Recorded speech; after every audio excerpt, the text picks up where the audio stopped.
प्रणतेषु च चरणाश्रयदानेन कृपामयी नमस्तुते। आज আমাদের কল্পতরু উৎসবের দ্বিতীয় দিন।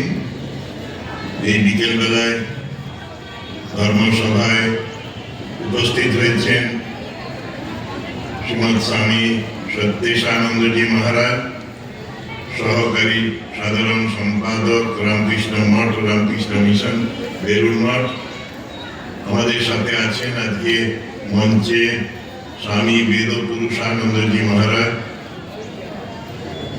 সম্পাদক রামকৃষ্ণ মিশন আশ্রম ঝাড়গ্রাম। আর রয়েছেন স্বামী কমলাস্থানন্দ, অধ্যক্ষ রামকৃষ্ণ মিশন বিবেকানন্দ শতবার্ষিকী মহাবিদ্যালয় রহড়া। আমি এদের আশ্রমের পক্ষ থেকে স্বাগত জানাই। আর এখানে যে সন্ন্যাসী মহারাজরা আছেন, আরো যারা আছেন ভক্তবৃন্দ, আপনাদের সকলকে প্রণাম, শ্রদ্ধা, নমস্কার জানাই। বিশেষ করে ধন্যবাদ জানাই আর স্বাগত জানাই আজকে যে ভক্তরা উপস্থিত আছেন। গতকাল এই সামনেটা ভর্তি ছিল, কারণ দিনটা ছিল কল্পতরু দিবস। অনেকেরই ধারণা এই দিন এলে সব মনোবাঞ্ছা পূর্ণ হয়। আজকে বোধহয় মনোবাঞ্ছা পূর্ণ হওয়ার মতো বক্তৃতা হবে না বা ঠাকুরের সান্নিধ্য আমরা পাবো না।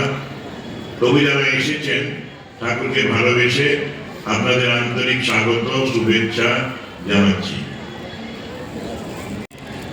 এরা এসেছিলেন লোক কল্যাণে। গীতায় আছে ৪র্থ অধ্যায়ে, যখনই ধর্মের গ্লানি হয়, অধর্মের অভ্যুত্থান হয়, তখন শ্রী ভগবান নরশরীর ধারণ করে আসেন। যেমন ত্রেতা যুগে শ্রীরাম, দ্বাপরে কৃষ্ণ, এবং এই কলিতে নানা রূপে তার আবির্ভাব হয়েছিল।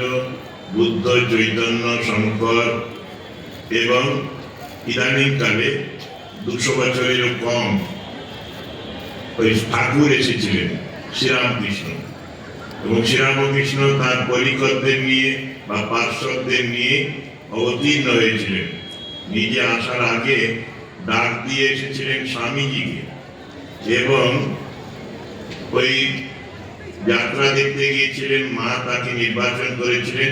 শিশু অবস্থাতেই অঙ্গুলি নির্দেশ করে বলেছিলেন, ইনি আমার স্বামী হবেন। যাই হোক না কেন, পুরো এক দল অবতারের সাথে ছিলেন। মা বলতেন যে জগতের সকলের উপরে ঠাকুরের ছিল মাতৃভাব। মাতৃভাব অর্থে করুণা, ভালোবাসার মূর্ত বিগ্রহ। এবং সেই মাতৃভাব প্রসারের জন্য আমাকে রেখে গেছেন। মাতৃভাব কেমন হয় যারা মাকে দেখেছেন জানেন। মা কাছে বিশুদ্ধানন্দ মহারাজ দেখা করতে গিয়েছেন। যাওয়ার সময় ভাবছেন মা আমাকে কেমন করে গ্রহণ করবে। যাওয়ার পরে মা জিজ্ঞেস করছে, বাবা রাস্তায় আসতে কোনো কষ্ট হয়নি তো? মনে হলো জন্মান্তরের মা। এমনিতে মা নিজেই বলেছিলেন, আমি আসল মা, সত্যিকারের জননী, পাতানো মা নয়, অন্যরকমের মা নয়, একেবারে জননী। মায়ের ছবি দেখছেন, এক ভদ্র মহিলা, মা আর তার কন্যা, তার শিশু বলতে গেলে। শিশুটি জিজ্ঞেস করলো, মা এটা কার ছবি? না, এটা মা সারদা দেবীর ছবি। শারদেশানন্দজি তার শ্রীমা সারদা দেবীর স্মৃতি কথায় লিখেছেন।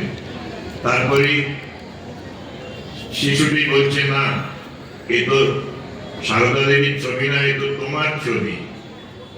দুই এক হয়ে গেছে, নিজের মা আর মা সারদা।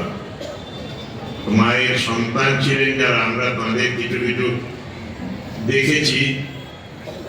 ছাত্র জীবনে গিয়েছিলাম জয়রামবাটি, সেখানে রামময় মহারাজ, কিশোরী মহারাজ অর্থাৎ পরমেশ্বরানন্দজি, রামময় মহারাজ গৌরীশ্বরানন্দজি, এদের দেখেছিলাম। এদের দেখে কথাবার্তা বলে পুরুষ মানুষ সন্ন্যাসী, কিন্তু মনে হচ্ছিল যেন মায়ের সাথে কথা বলছে। এত ভালোবাসা, এত স্নেহ। আসার সময় খুব মন খারাপ যে মাকে ছেড়ে চলে যাচ্ছে। মায়ের তো একটা সান্নিধ্য আছে, মন্দিরে মা আছেন, বিগ্রহের মধ্যে ছায়া কায়া সমান। আবার এই মায়ের মূর্তি ছিলেন রামময় মহারাজ, কিশোরী মহারাজ। সেই জন্য তাঁদেরও আমাদেরও ছোটবেলাতেই মনে হয়েছে এরাই মায়েরই একটা প্রতিরূপ। এইরকমই স্বামী শান্তানন্দজি ছিলেন বেলুড় মঠে, মায়ের সন্তান শেষ বয়সটাতে। মায়ের ঘরে আরেক মায়ের সন্তান ওই শান্তানন্দজি ঘরে এলেন। শান্তানন্দজি অর্ধ সাহিত্য অবস্থায় থাকতেন একটা ইজি চেয়ারে। সন্তোষানন্দজি মায়ের সন্তান এসে করজোড়ে বলছেন, মহারাজ, পশ্চিমবঙ্গের চাষিরা তো সপরিবারে মৃত্যু মুখে পতিত হবে, খুব খরা চলছে, জমিগুলো ফেটে গেছে, আপনি একটু মাকে বলুন না বৃষ্টি পড়ুক। মহারাজ স্মিত হাসি দিলেন, হাসলেন, হেসে বললেন, তুমিও তো মায়ের ছেলে, তুমি একটু মাকে বলো না।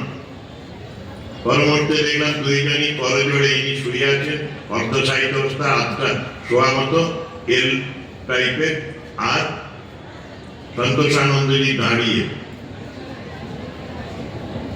তারা দেখছি চোখে জল পড়ছে, করজোড়ে মায়ের কাছে প্রার্থনা করছেন, মা বৃষ্টি দাও। তখন বিদ্যা মন্দিরে ছাত্র গিয়েছি কলেজে, ফিরে সন্ধ্যের পরে পড়াশোনা করে খাওয়া দাওয়া করে যখন বেডে যাব, ঘুমোতে যাব, সে সময় ঝমঝম করে বৃষ্টি শুরু হলো। মনে হলো যে ওই সাধুদের চোখে জল বৃষ্টি রূপে এলো। মায়ের কাছে যে প্রার্থনা করেছিলেন এই মাতৃভক্তরা, দুই সন্ন্যাসী কাতর হয়েছিলেন চাষিদের জন্য, দুঃখে কাতর হয়ে কেঁদেছিলেন, সেই কান্নায় এলো বৃষ্টি রূপে। মা শারদার জীবনে এরকম ঘটনা আছে, চাষিরা এসে বললেন খরার কথা, জমি ফেটে যাওয়ার কথা। মা ছুটে গিয়ে জমি দেখলেন, জমিতে দাঁড়িয়ে উপরের দিকে উদ্ধবাহু হয়ে করজোড়ে মিনতি করলেন ঠাকুরকে, ঠাকুর বৃষ্টি দাও, তা নইলে চাষিরা সপরিবারে মারা যাবে। সেদিন এরকম বৃষ্টি এসেছিল অযোধ্যায়, এবং চাষিরা সেভাবে খরা থেকে মুক্তি পেয়েছিলেন। এই মাতৃভাবটি আসলে দেখার, এই একেবারেই মায়ের মূর্তি, মায়ের বিভিন্ন ভাব আছে, তার মধ্যে মাতৃভাব অন্যতম। আমরা এই মাতৃভাবের কথা, মায়ের জীবনী বাণী থেকে কিছু কথা এরা বলবেন মহারাজরা, শুনবো এবং ধন্য হব, এবং আমাদের মধ্যেও সেই মায়ের মতোই অন্তত কিছুটা ভালোবাসা আসবে, এবং এই ভালোবাসা নিঃস্বার্থ ভালোবাসা, সীমাহীন ভালোবাসা, সকলের প্রতি ভালোবাসা, এটা আমাদের মধ্যে আসবে, এই বিশ্বাস আমাদের।